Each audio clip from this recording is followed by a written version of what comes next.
pour nous, le Kveil, c'est plutôt où on se souvient où on était le jour de l'assassinat à Toblounès. Ah oui, bien sûr, oui. Je suis... Mkini, j'étais parmi peut-être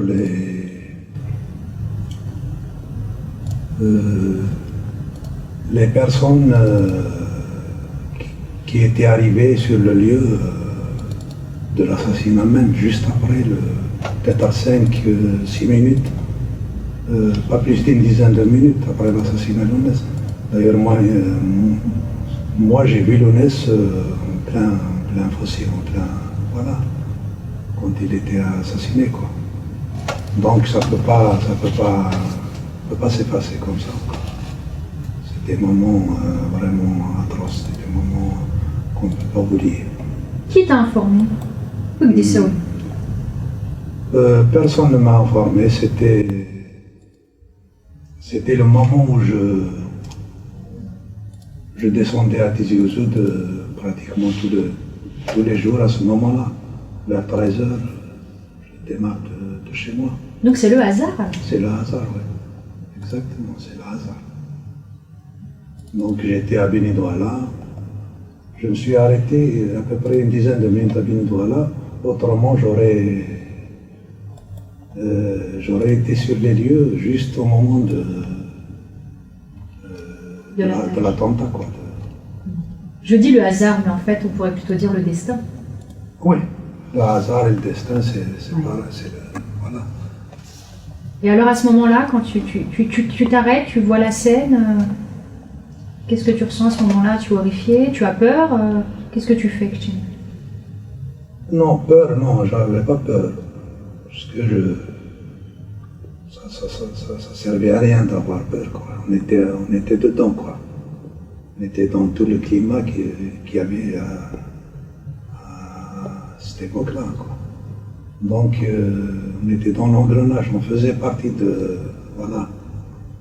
Donc, je suis arrivé, j'ai vu la scène, j'ai vu ce qu'il y avait, j'ai vu tout, quoi. J'ai été à côté de lui, je l'ai vu comme ça, j'ai regardé, et j'ai constaté qu'il était mort, quoi. Voilà, donc... je suis resté un moment et je suis reparti. Je savais qu'il y a... Où est-ce que tu es reparti? Non, j'ai repris mon chemin à Tizi Ouzou, les environs, pour voir ce qu'il y a lieu de faire, mais voilà, donc... voilà, c'était des moments vraiment d'angoisse. Et c'est un petit peu une scène de cauchemar. Est-ce qu'aujourd'hui tu as encore ces scènes-là? Ah oui, bien sûr. Je revois toujours la scène, oui. Je peux même vous dire comment il était à ce moment-là quand je l'ai vu, quoi. La position qu'il avait dans le fossé, sur sa voiture et tout ça. Donc il y a tout ça qui est vraiment... qui m'a marqué, quoi, qui est tout... Il restera dans ma mémoire, quoi. Mais quand tu prends ta voiture, pourquoi est-ce que tu restes pas sur place? Quand tu prends ta voiture pour repartir, qu'est-ce que tu te dis à ce moment-là? Tu te dis je vais chercher des secours, je vais chercher de l'aide, ou il faut que je m'en aille de ça? Qu'est-ce que tu dis? Non, il n'y avait rien. Pourquoi les secours? Pourquoi faire? J'étais mort quand je suis arrivé. Justement, avant, il y avait quelqu'un qui m'a arrêté, donc moi je descendais de Benidouala. Donc il y avait des voitures qui remontaient. Donc c'était qu'ils m'ont dit qu'il y a un attentat, ils ont tiré sur Lounès. Donc justement, moi, tout le monde s'était arrêté ici. Donc les gens avaient peur de continuer leur route. Et moi, je suis descendu tout seul. Justement, je me suis dit, peut-être il n'est pas encore mort, peut-être il peut être sauvé, peut-être... voilà, parce que je ne savais pas ce qui s'est passé, quoi. On m'a dit juste qu'on a tiré sur Lounès. Mais en arrivant sur place, j'ai constaté qu'il était déjà mort. D'ailleurs, ceux qui l'ont assassiné, quand ils sont partis, savaient qu'il était mort, quoi. Voilà. Donc, c'est pas des gens qui ont tiré comme ça sur Lounès, parce que c'est des gens qui sont venus pour assassiner, pour tuer. Donc, avant de partir, ils étaient sûrs que Lounès est mort. Voilà. Comment tu passes le reste de ta journée?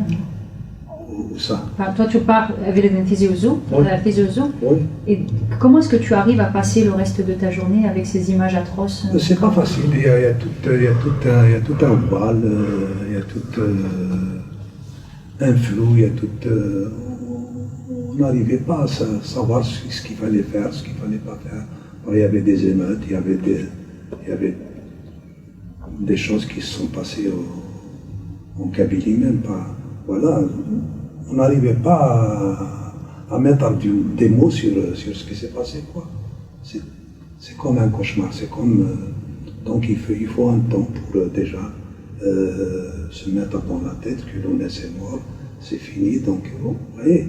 Mais au départ, quand on était dans ce moment-là, on n'arrive pas à réfléchir, on n'arrive pas à... Voilà, donc, oui, parce que toi tu dis que tu as vu le corps dans la fosse, mais du coup à aucun moment tu as essayé de le remonter, toi tu l'as laissé comme ça? Ah non, on ne pouvait pas toucher. On ne pouvait pas toucher. On ne pouvait pas toucher parce que, en arrivant, j'ai trouvé 5 gendarmes là-bas, sur place.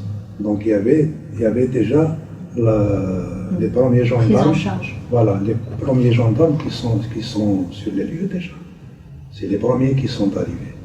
Donc ils essayaient de... Voilà d'ailleurs, donc même ces gendarmes, qu'est-ce qu'ils m'ont dit? Ils m'ont dit il faut partir parce que sinon ils vont revenir. Soi-disant les assassins vont revenir. Je lui ai dit ils vont revenir. Ouais. Ouais. Voilà, donc on ne savait pas quoi penser, quoi. D'abord, il y a plein de questions. Qui a tué? Comment ça s'est passé? Il n'y avait que des questions sans réponse à ce moment-là. On n'avait pas de réponse. On voulait, même au fond de nous-mêmes, on se posait beaucoup de questions, mais on n'avait pas de réponse, quoi.